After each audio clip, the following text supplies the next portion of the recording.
Hello and welcome to Empire of Wargames. My name is ePlash and today we are going to do a little roundup on the battle forces, just so I have a video to reference next year when we are going to cover the 2022 battle forces.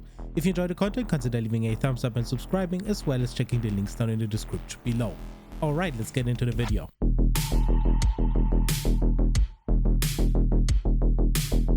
Alright, we are back. I took a little break, I needed that after uploading 7 videos in a couple of days, but it is what it is. We had the Battleforce pre-order weekend, and this video is more or less for me to take a look at in a year from now to check how were the pre-order allocations, did everyone who wanted a box get one, and how was it? Because even though I remember the Battleforce from 2020, I don't quite know how quickly they sold out. I only know that the Necron Battleforce was sold out within 3 minutes, I think, but all the other Battleforces were available for at least a day.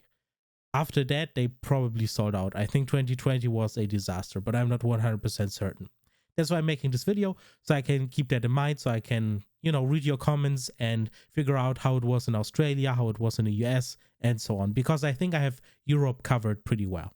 So as it stands in Europe, especially in Germany, where I'm from, the boxes sold out pretty quickly unless you are buying from a third-party retailer that is not giving any discounts or very, very low discounts. In that case, the boxes are still available because it seems no one is willing to pay 160 or 150 euros for those boxes. And that is understandable because the savings then are not that great and it's just too expensive. And I can absolutely understand that. Meanwhile, if the boxes were 20% off, so for like 128, the boxes went in like a day. The only boxes that were available at the very end are the Orc Battleforce and the Lumineth Realmlords Battleforce, which is understandable in my opinion. And the same thing seemed to have happened in the UK as well. Element Games, who had very, very good discounts, sold out immediately, and Wayland Games, who gave like 5%, which is pathetic, still has battle forces, except the very, very popular ones, and the two that sold out immediately were the Soul Black Gravelords and the Space Marine ones, which were two of my highest rated Battle Force boxes. So yeah, it was very predictable how it's going to go. A lot of people were interested in the Soul Black Gravelords. Space Marines are popular by default, so even if the box isn't that good, like for example the 2020 Battle Force, it's still going to sell out very quickly just because it's Space Marines. Another thing I think that is important to mention is that a lot of people were rightfully confused where the Death Guard or the Ossiarch Bone Reapers Battle Force were, and those were not available in the UK or in Europe or I think anywhere except for the US and Australia and New Zealand. So yeah, we are waiting for those. I think GW said they're going to release sometime in January, so keep an eye out for that if you're interested in buying those and you are from the UK or the rest of Europe. Now, another thing that is very interesting is that if I check the German or the UK GW store, all of the boxes that they've put up for pre-order, except the Ossiarch Bone Reapers and the Death Guard, are still up for pre-order. So yeah, GW doesn't seem to have sold out of any of the boxes, which is very, very interesting because I figured even for the GW regular price, the Space Marine Battle Force is going to go. But then again, GW is going to have the highest allocation of boxes, so they are not going to sell out that quickly. Now, the areas most interesting for me personally when it comes to pre-orders and if you got your boxes and how box allocation was is the US, because the US is a huge place and doing research on every single place and every store is going to be very, very difficult. And I think it highly depends on where you are from, where exactly the store is. And yeah, I think that depends on how the box allocation was, because I don't think that South California was the same as, I don't know, some more rural place in the US. So yeah, if you're from the US, please let me know how the box allocation was. Did you get your box? How are the prices and the discounts? Be very interested to know that. And the same thing applies to New Zealand and Australia. I'm also not fairly versed when it comes to that area. So if you're from Australia or New Zealand, please let me know how the pricing was, how the discounts were, and how box allocation was. Okay, and last but not least, I've been asked if I have bought any battle forces, and I actually did buy battle forces.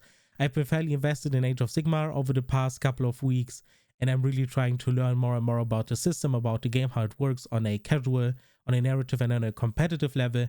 And I've picked up the Lumineth Realmlords Battle Force because I really like elves. I've been playing them a lot in Total War Warhammer. And yeah, I just figured I picked them up because GW is refusing to release any form of Dark Elf. So I'm going with the next best thing. When it comes to Warhammer 40k, I picked up the Space Marine Battle Force because it was the most straightforward one. I want to start a second chapter just so I can differentiate different detachments, and that's actually the reason why I bought it. Just so I can paint up a second chapter with a different color so I can differentiate detachments in tournaments or even in casual play, just so to make it easier for my opponents to understand what is happening.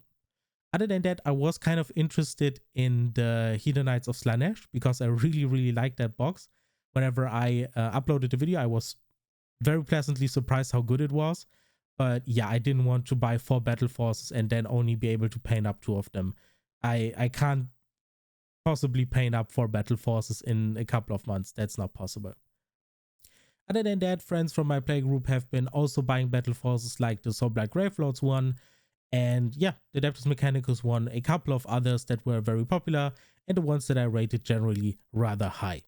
Other than that, I've had a very generous discount on my battle forces, I think higher than most other places and most other people who have paid for them. And yeah, I've been just very lucky to have contacts and so on to get battle forces for a decent price. But I am still very interested to actually listen and hear what you guys have paid for these battle forces, because pricing has been all over the place, with Valent giving like a 5% discount. Meanwhile, Element Games giving a 20% discount. There were some places even giving 25%, and it's just all over the place. So I would be very interested to hear what you paid. All right, and that's it. That's just for me to understand how the situation was a year from now, and I'm very excited to cover the 2022 battle forces in a year from now. Other than that, if you have any questions about the battle forces still, because they seem to be still available in a lot of places, please ask.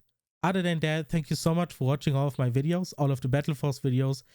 These ones have been a huge success, and especially the past couple of weeks have been really good. So thank you for subscribing, and I think a lot of you have been sharing my videos, which has been tremendously helpful. Thank you so much, and I see you in the next one. Bye bye.